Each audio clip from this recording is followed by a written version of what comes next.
만장일치. 만장일치. 아니 누가 만장일치래요? 누가? 진짜 너무 화가 난다. 시청자 여러분 안녕하세요. 이번 주면 윤석열 대통령 탄핵 선고가 나올 거라는 이야기도 계속 나오고 있습니다. 이번 주 아니면 다음 주 안에 선고가 나오는 건 확실해 보이는데요. 사실 한덕수 총리의 선고가 이번 주에 나올 거라면 오늘 정도 연락이 왔어야 한다라고 다들 이야기를 하더라고요. 여러분 어떠십니까? 지금 한덕수 총리의 선고도 나오지 않고 있습니다. 그런데요, 갑자기 8대0 인용이라는 소문이 돌고 있습니다. 전 그래서 오늘 많은 것을 조사해보고 분석해본 결과 아마 8대0 각하가 나오겠다라는 생각이 들었습니다. 제가 지금부터 말씀드리는 것은 그냥 뜬구름 잡는 이야기가 아니라 왜 각하가 나올 거라고 생각하는지 부분까지도 자세하게 오늘 방송에서 짚어보려고 합니다. 그런데요, 여러분, 이미 윤석열 대통령을 할 수 있는 거는 각하밖에 없었습니다. 자, 왜 그럴까요? 바로 두 사람의 헌재 재판관 때문이었죠. 이미 정준계 변호사님은 이 부분에 대해서 많이 지적을 하셨습니다. 여러분, 전 굉장히 심장이 떨립니다. 곧 뭔가 새로운 일들이 생길 것 같습니다. 사실은요, 이 부분을 하면서 제가 전율이 왔습니다. 헌재 결국 윤석열 대통령 탄핵 각하밖에 할 게 없구나. 그래서 저렇게 8대0 인용인 것처럼 하는구나. 그리고 그들에게는 답이 있었습니다. 뭐라고 했는지 아십니까? 그들이 8대0 전원이라고 했어요. 여러분, 전원이라고 왜 얘기를 할까요? 바로 전원이라고 이야기하고 있다는 것은 지금 그들이 다 분열됐다는 것을 이야기하는 겁니다.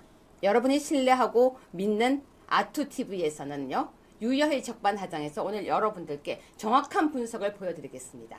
시청자 여러분, 오늘 49.9만 9천. 이제 1000명이 남지 않은 숫자가 되면 50만이 됩니다. 저는 오늘 여러분들에게 간곡하게 부탁드리겠습니다. 좋은 소식을 전하기 위해서 아시아투데이, 아투방송 구독과 좋아요 꼭 누르고 시작합시다.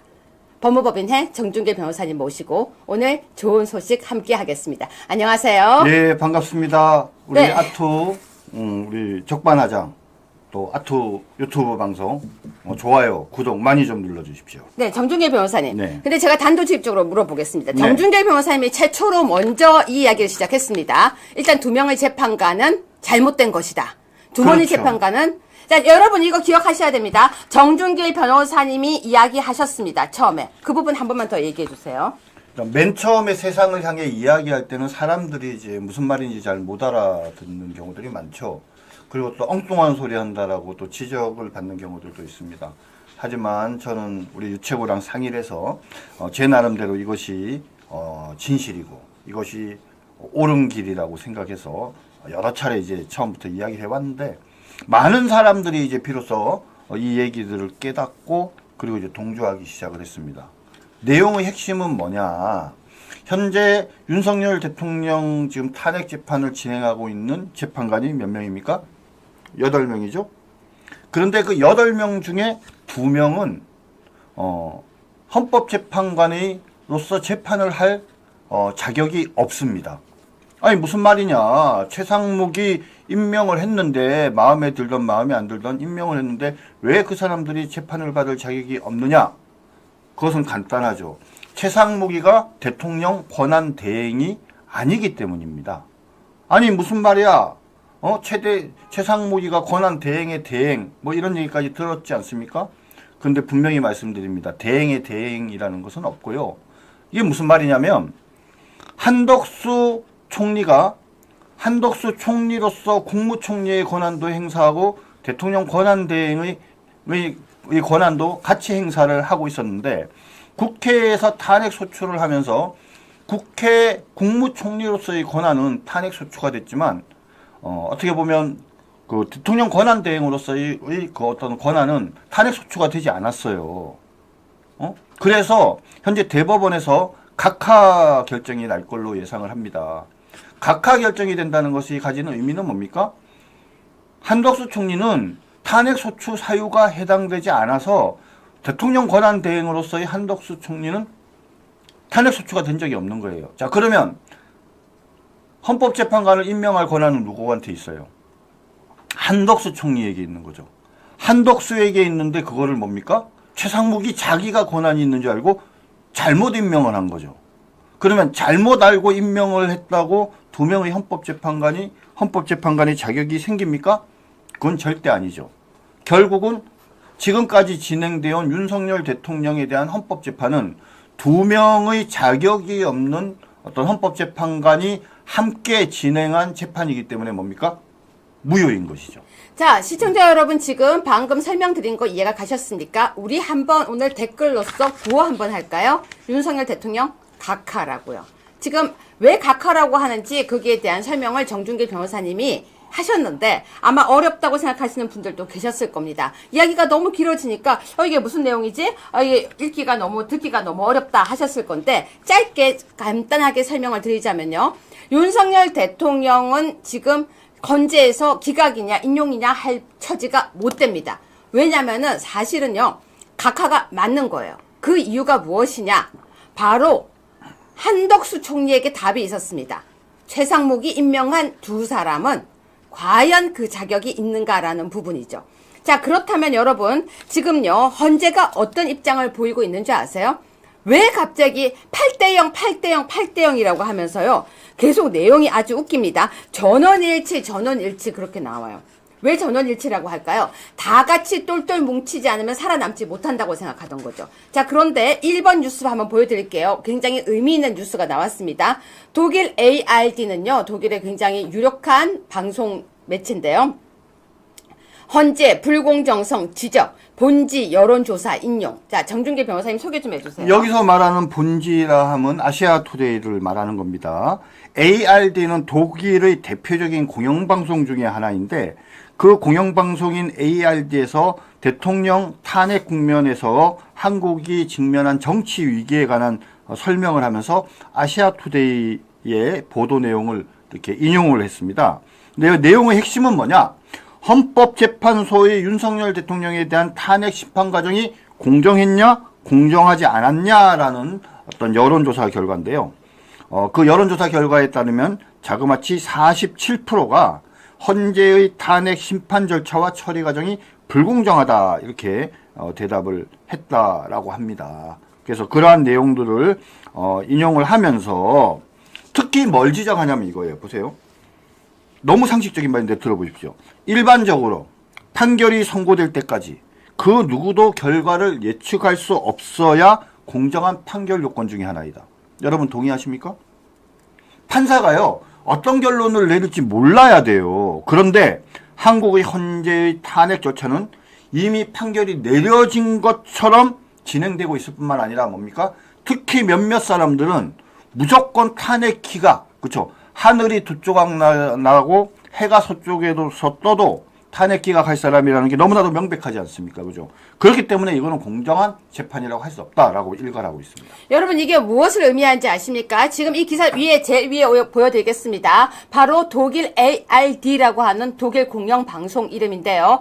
헌재 불공정성을 지적하면서 대한민국 헌재의 불공정성을 지적하면서 본지 아시아투데이 여론조사를 인용했다는 거예요. 자, 밑에 한번 볼까요? 아시아투데이 여론조사를 보여주면서 독일에서 뭐라고 방송을 했냐면요.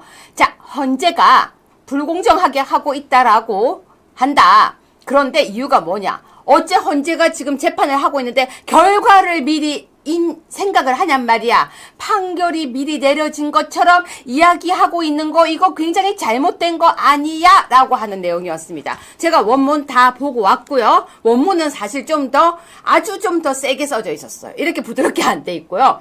대한민국 재판소는 왜 먼저 결론을 내리고 재판을 하지? 대한민국 재판 참 이상해. 그렇다면 누가 재판을 신뢰해? 그런 내용들도 있었는데 여기는 나오지 않았습니다. 결론을 전제로 한 재판은 원님 재판밖에 없어요.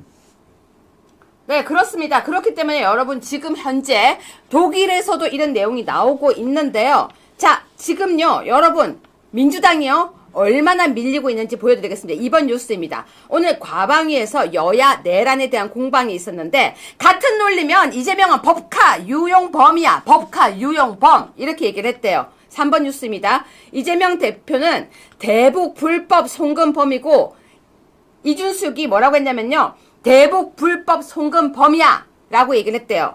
윤 대통령이 내란 수개면은 이재명은 대북 불법 송금범이야. 야, 통쾌하지 않으십니까? 정 변호사님 소개 좀 해주세요. 예, 그러니까 사람이 무죄 추정의 원칙이라는 게 있다는 거 알고 계시지 않습니까? 형사소송법의 원칙이자 또 대한민국 헌법의 기본적인 가치입니다. 그렇죠? 그러면 윤석열 대통령이 지금 내란죄로 기소돼서 재판을 받고 있는 상황은 우리가 인정을 해요. 그렇지만 무죄 추정의 원칙에 따라서 내란범이다 이렇게 얘기하기 어려운 거 아니에요. 만약에 어떤 사람이 성범죄를 저질렀어요. 그랬는데 나중에 무죄를 받았어. 근데 그 사람이 기소됐다는 이유로 성범죄자라고 얘기하면 안 되는 거랑 똑같은 이치 아닙니까? 그런데 얘네들은 처음부터 계엄은 내란이라고 선전선동을 해왔지 않습니까? 그러면서 계속 윤석열 대통령 앞에 내란 우두머리라는 이런 자꾸 표현을 써요. 제명에 나온 얘기인데. 그러니까 이제 이진숙이나 그다음 우리 박정원 국민의힘 의원이 한마디 했습니다. 지금 기소됐다고 해서 내란 수개다 윤석열 대통령을 그렇게 부른다면 이재명이는 법화 유용범 아니냐. 그죠? 법화 써서 좀 처벌받고 재판받고 있지 않습니까? 공직선거법 위반하는 범이니까 선거 위반범이고 위증교사범이죠. 그리고 북한을 이롭게 하기 위해서 대북 송금을 했으니까 대북 송금 범 이렇게 불러도 되는 거 아니냐 이렇게 얘기했더니 이건 민주당 애들이 막 그냥 거품을 물고 막 항의를 하는 거예요. 우리는 그렇게 불러도 되지만 니네는 그렇게 부르면 안 된다 이거예요. 자, 어떤 분이 댓글을 썼는데요. 제가 지금 오늘 기분이 좀 업된 날이 아니거든요. 얘기할 게 많아요. 그런데 어떤 분이 여자 아나운서 좀 바꿔라 그런데 못 바꿔요. 이거 유여해 적반하장이에요. 못 바꿔요. 제가 유여해요. 자, 시청자 여러분 저를 응원해 주세요. 여러분 저한테 하트 한번 띄워주세요. 오늘 여러분한테 좋은 소식 전할 게 굉장히 많습니다. 하트 한번 띄워주시고 방송 계속 이어가겠습니다. 자, 4번 뉴스인데요. 저 정말로 이 여자는 만나면 꼭 제가 한마디 하겠습니다. 용해인이 국힘 내란 수개 파면으로 치르는 대선에 참여 자격 없어. 야, 여러분 윤석열 대통령 보고요. 내란 수개라고 하고요. 파면이래요. 결과 나왔습니까? 결과 나왔어요? 지금 무슨 소리 하는 거예요? 더 나아가서요. 내란 수개 당은 대통령 선거에 나오지도 말래요. 정 변호사님, 이 여자 너무한 거 아닙니까? 용해인이라는 이 국회의원이 비례만 2번 하는 국회의원이죠. 참 있잖아요. 세상에 비례대표를 2번씩이나 한다. 무슨 이건 뭐 특혜도 아니고 말입니다. 저희 귀족이에요? 응? 국민들이나 여론들이 무엇인지에 전혀 관심을 갖지 않고 그냥 또 비례하면 되니까 그냥 입이 떨어진 대로 마음대로 얘기를 하는 겁니다. 내란 속의 파면으로 치르는 대선에 국힘 참가 자격 없어 이런 소리 하는데 아니 국민의힘에서 후보를 내면 국민들이 판단하는 거지 어디 국민한테 한 번도 선택을 받아본 적이 없는 비례 재선의 용해인이 이런 소리를 합니까? 여러분 제가 이 사람이 제 기억이 맞을 거예요. 국회 안에 아기 데리고 왔던 그 아기 엄마 맞아요. 정말로요. 제가 그때 얼마나 화가 났는 줄 아세요?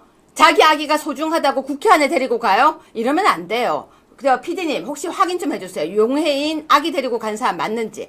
그거 맞을 거예요. 용해인 아기 데리고 국회에 왔던 사람 맞는데 제가 그때 보면서 뭐라고 생각을 했냐면요. 이 일은 자기가 갖고 있는 특권을 다 누리는 이런 여자. 근데 비례를요? 야 정말 진짜 여러분 용해인 이름 기억하셔야 됩니다.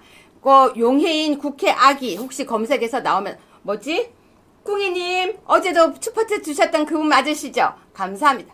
자 용해인 2살 아들 안고 저 보세요. 2살 아들 안고 국회에서 위에 멘트 좀 보십시다. 2살 아들 안고 기자회견 노키즈존 아니 뭐라고요? 이거 좀 읽어주세요. 노키즈존 아닌 퍼스트 키즈존 필요. 여러분 용해인이요 퍼스트 키즈존이래요. 노키즈존도 필요합니다. 저는 그렇게 생각합니다. 용해인 당신의 아기가 소중하면요. 아기들 없는 공간을 원하는 어른들도 있습니다. 여러분 맞지 않습니까? 자, 그 다음 뉴스 가겠습니다. 비례대표 재선 금지법 누가 안 만드나요? 여러분 정말 여러분이 하트를 보면서 힘을 내서 지금부터 잘 들어주세요. 지금부터 여러분 요즘 이렇게 안 돼요. 여러분 이렇게 따옴표 이게 아니고요. 요즘 이렇게 안 돼요. 잘 들어주세요. 제가 되게 중요한 거 하겠습니다. 자, 6번 뉴스입니다. 다가오는 윤 심판날. 아예 대놓고 그러죠. 헌재 만장일치에 쏠리는 눈. 근데요, 여러분 보세요. 노컷 뉴스인데요. 윤 심판날. 아예 대놓고 윤이 나간다고 얘기를 해요. 그러면서 뭐라고 합니까? 만장일치. 만장일치. 아니 누가 만장일치래요? 누가? 진짜 너무 화가 난다. 정 변호사님. 네. 만장일치는 누가 정한 법이에요? 왜 헌재는 맨날 만장일치예요? 지금 이제 사람들이 잘 지금 깜빡하는 게 뭐냐면 지난번 박근혜 대통령 당시에 예상외로 8명이 전부 다 전원 찬성해서 탄핵이 인용되지 않았습니까? 자, 그러면 그 앞에 있었던 노무현은 어땠을까요? 노무현도 8대 0으로 기각됐나요? 여러분 혹시 아세요? 결론. 지금은요, 몇 대 몇인지 공개하게 돼 있어요. 근데 당시에는 그게 비공개할 수 있었어요. 그래서 실질적으로 몇 대 몇이었는지는 몰라요. 다만 결론으로 탄핵이 기각된 사실만 우리가 알 수 있었던 것이죠. 그죠? 그러면 대통령 탄핵은 무조건 전원 일치냐? 그러니까 아니에요. 그리고 지금 현재 헌법재판소 주변에서 나오는 얘기를 들어보면 적어도 이번에는 전원일치는 아닌 것 같다라는 그런 이야기가 훨씬 많습니다. 결국 남은 건 뭡니까? 6대 2냐, 5대 3이냐, 7대 1이냐 이 세 가지 중에 하나가 남은 거 아닙니까? 4대 4냐, 4대 4냐, 5대 3이냐, 6대 2냐, 7대 1이냐 이 네 가지 중에 하나의 경우의 수지 8대 0은 전혀 없습니다. 그런데도 좌파 언론들, 오마이뉴스를 포함한 이 좌파 언론들과 민주당이 계속 김칫국을 마시는 거예요. 그러면서 분위기를 좀 끌어가는 거죠. 자꾸 만장일치 만장일치 여기가 무슨 화백제도입니까? 화백제도나 만장일치지? 네, 샤넬 요랑님 슈퍼챗 감사드립니다. 자, 지금 만장일치에 쏠리는 눈이라고 돼 있는데요. 여러분 누가 헌재를 만장일치로 정했어요? 그리고 어떤 재판부가요? 다 같이 생각을 정하나요? 북한이에요? 다 같이 똑같이. 야, 너가 다른 생각 갖고 있는 거 존중해. 하지만 무조건 내 결론에 따라와. 누가 그래요? 누가 그러는 거예요? 문대행이 그러는 거예요? 아니 왜 그렇게 만장일치에 계속 필이 꽂혀 있냐고요. 이게 콩클라베입니까? 교황 뽑습니까? 만장일치하게? 제가요 이 내용 이 제목을 보고 윤 심판날 그러니까 윤 심판이야. 윤은 무조건 만장일치로 무조건 탄핵이야. 아니 계속해서 이런 여론전을 하고 있는데 여러분 보세요. 7번이에요. 자 이제 뉴스가 재밌는 게 나옵니다. 7번 뉴스 보세요. 헌재 윤석열 탄핵 심판 선고 전원 일치 필수는 아니야. 필수는 아니야. 근데 이 말이 더 웃겨요. 필수는 아니야. 그럼 필수는 아니고 뭐예요? 충분 조건이에요? 전원일치가 가능도 하지만 꼭 전원일치가 아니더라도 선고가 가능하다라는 얘기죠. 근데 여기에 지금 이야기는 아까도 말씀드렸지만 결국 이번 헌법재판은 현재까지 내부 분위기는 8대 0은 아니다 이겁니다. 그럼 7대 1이냐, 6대 2냐, 5대 3이냐, 4대 2냐 이제 이게 문제가 되는 건데 그러니까 바깥에서 하도 이 좌파 언론들이 무조건 8대 0이다 이렇게 얘기하니까 헌재도 이제 찔린 거죠. 야, 니네 그런 얘기 좀 그만해. 좌파들 니네 너무하는 거 아니야. 그러니까 적어도 뭡니까? 8대 0은 아니니까 이제 그 소리 그만해. 라는 것이 바로 오늘 헌재 관계자의 발언의 핵심이다. 그렇게 네, 그런데 이걸 보고 우리는 전문 용어로 말장난이라고 합니다. 혓바닥 장난이라고 얘기하는 거예요. 이거 장난이죠. 왠지 아세요? 여러분 생각해보세요. 헌재가 자기들이 살려고 하면요. 지금요. 할 수 있는 건 딱 하나밖에 없어요. 뭔지 아세요? 각하예요. 빠져나갈 수 있는 구멍이 있다니까요. 여러분 옛날에요. 촛불에 타 죽고 싶지 않아서 이런 표현 했죠. 그러면 헌재에서 옛날에도 그걸 다 신경을 썼단 말이에요. 썼다면은 지금도 죽고 싶지 않으면요. 우리가 흔히 말하잖아요. 촛불에 타 죽고 싶지 않다는 건 제가 쓴 표현 아닙니다. 헌재도 입장이라는 게 있죠. 그럼 그 입장이 뭐냐? 이쪽도 저쪽도 자기들한테 뭐라고 비난할 거예요. 빠져나갈 방법이 하나 있다니까요. 각하예요. 예. 각하가 있고 또 좋은 방법이 하나 있습니다. 뭔데요? 다시 변론을 제기하는 거예요. 그래서 윤석열 대통령한테 좀 더 지금 뭐냐면 윤석열 대통령이 증인 신청했는데 기각한 게 많이 있거든요. 네. 그 사람들 전부 다 증인이나 증거 채택을 하는 겁니다.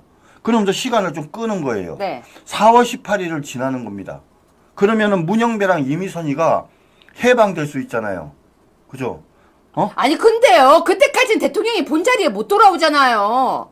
대통령이 자리에 빨리 오려고 하면 각하하고 던진 다음에 대신에 한덕수 총리를 이제 빨리 복귀시키는 에이, 그건 한덕수 총리, 여러분, 한덕수 총리 오는 건 별로 원치 않죠. 저는요, 그냥 각하 때리고, 맞아요. 8대0 각하. 딱 좋네요. 아니면, 근데 8대0 각하는 제가 보기에 쉽지 않은 게요. 문영배가 하늘이 두 조각 나는 한 있어도 걔가 절대 동의하지 않을 것 같아요. 근데 제가 볼 때는요, 저는요, 문영배도 군중에 쓸릴 거예요. 문영배 자기 혼자서 서 있지 않아요. 왜냐? 문영배 같은 사람은 은근히 비겁하기도 해요. 여러분, 제 말 들어보니까 어때요? 각하하는 게 제일 빠져나갈 시간 아니에요? 그쵸? 문영배 자식이 저기 아빠한테 가서 나 아빠 때문에 창피해서 못 살겠어 그러면 아마 입장을 바꿀래나요? 아니, 뭐 그런 거는 제가 별로 기대 안 하고요.